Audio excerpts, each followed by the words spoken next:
Kementerian Kelautan dan Perikanan KKP mengamankan 3 kapal berbendera Malaysia yang melakukan illegal fishing di Selat Malaka. 16 orang ditangkap dari 3 kapal tersebut. Beginilah pemirsa, detik-detik kapal berbendera Malaysia tertangkap pada Sabtu saat menjaring ikan secara ilegal di perairan Selat Malaka. Ketika kapal tersebut tak berdaya ketika petugas memberikan tembakan peringatan untuk menghentikan kegiatan menangkap ikan dengan trawl di perairan Indonesia. Dalam keterangan persnya, Dirjen Pengawasan Sumber Daya Kelautan dan Perikanan PSDKP, Pung Nugroho Saksono menjelaskan, menangkap 16 orang warga negara Myanmar, namun belum ada penetapan status tersangka lantaran pihaknya masih melakukan penyelidikan. Ketiga kapal yang berhasil diamankan tersebut bernomor lambung KMPKFB, KMPKFB, dan KMPKBF dengan muatan mencapai 60 GT.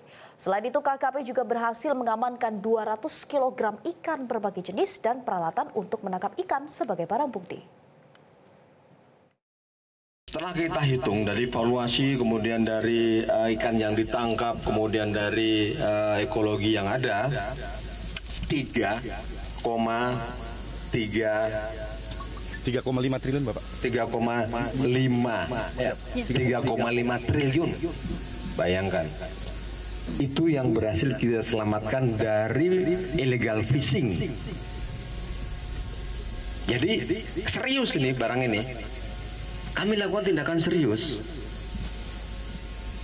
Bisa dibayangkan loh, anggota kita ini tengah laut, hujan, panas, badai, tidak gentar.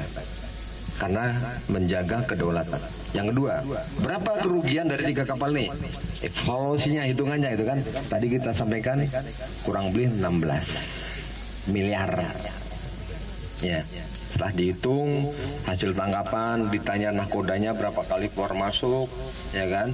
Itu dihitung di evaluasi. Jelajahi cara baru mendapatkan informasi. Download Metro TV Extend sekarang.